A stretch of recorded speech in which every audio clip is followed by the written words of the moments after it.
नहमदु व नसल्ली अला रसूलिल करीम अम्मा बाद फ़अऊज़ु बिल्लाहि मिनश शैतानिर रजीम बिस्मिल्लाहिर रहमानिर रहीम रब्बि इश्रह ली सदरी व यस्सिर ली अमरी वाहलुल उक़दतम मिन लिसानी यफ़क़हू क़ौली।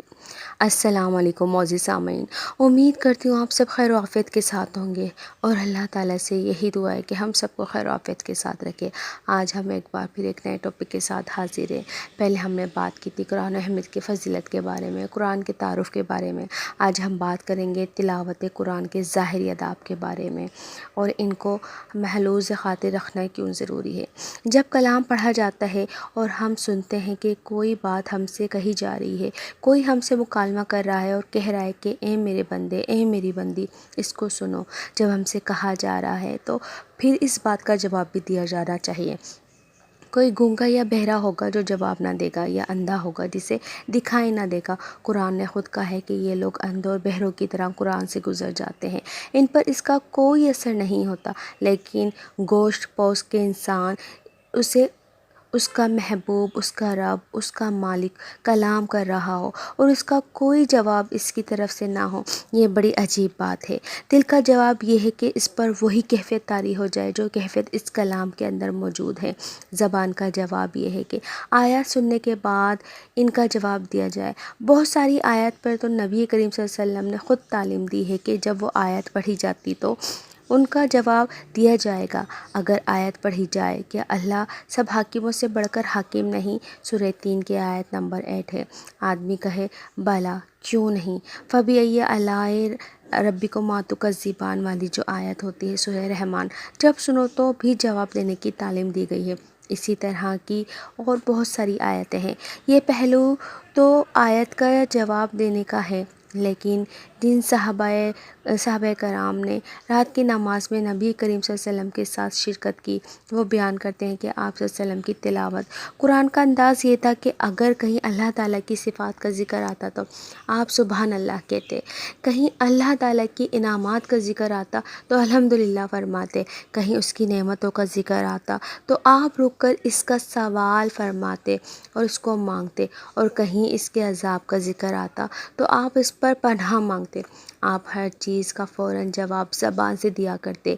तिलावत आयत पर आँखें भी जवाब देती हैं। इस कलाम की अज़मत का एहसास हो तो दिल नरम पड़ जाना चाहिए, और दिल नरम पड़े तो आँखों में नमी आनी चाहिए।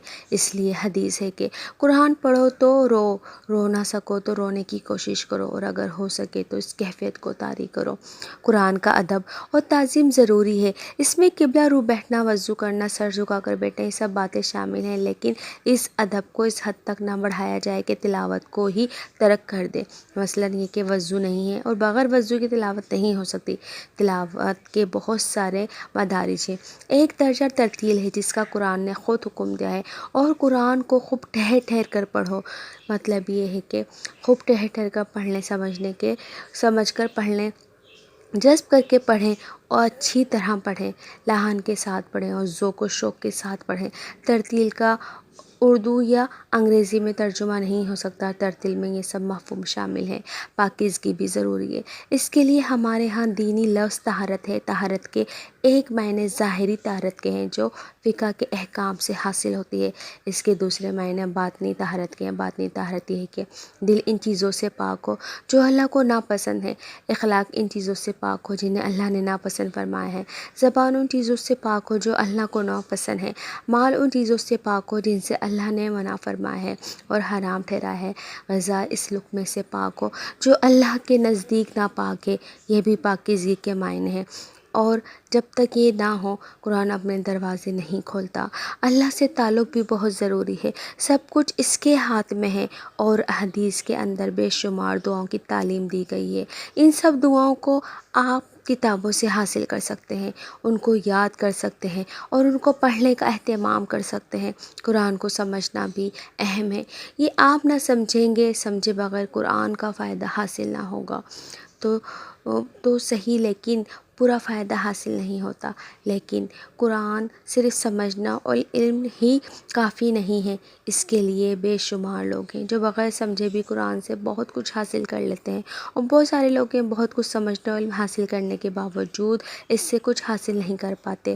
آپ نے شاید اپنے گھروں میں یا محلوں کے اندر دیکھا ہو کہ ایسے لوگ جو قرآن کا ایک بھی حرف یا معنی نہیں جانتے، وہ کتاب کھول کر بیٹھ جاتے ہیں، ہزاروں قطار ہوتے ہیں اور پڑھتے ہیں اور پڑھتے چلے جاتے ہیں، اور وہ جو اس کی لغت اور معنی اور تفسیر کے امام ہوتے ہیں، وہ عرب جو اس کی زبان سے پوری طرح واقف ہوتے ہیں، وہ مولد بے دین بھی ہوتے ہیں۔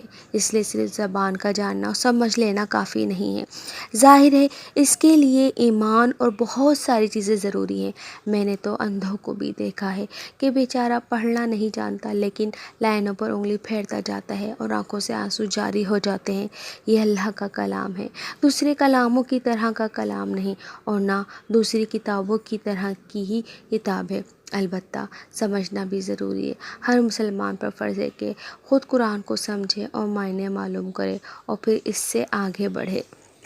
ہاں جی، آج ہم نے بات کی قرآن کے جو ظاہری آداب ہوتے ہیں تلاوت کے، آج ہم نے اس کے بارے میں بات کی۔ انشاءاللہ تعالیٰ پھر ہم ایک نئے ٹاپک کے ساتھ حاضر ہوں گے۔ امید کرتی ہوں اس ٹاپک کو آپ نے سمجھنے کی بھرپور کوشش کی ہوگی۔ اللہ تعالیٰ سے یہی دعا ہے کہ اللہ تعالیٰ ہمارا سینہ کھول دے اور ہم قرآن کو ویسے سمجھیں جیسا اللہ تعالیٰ ہمیں سمجھانا چاہتا ہے۔ اب تک آپ نے میرا چینل سبسکرائب نہیں کیا ہے تو سبسکرائب کر لیجئے اور اپنی دعاؤں میں بہت زیادہ یاد رکھیے گا۔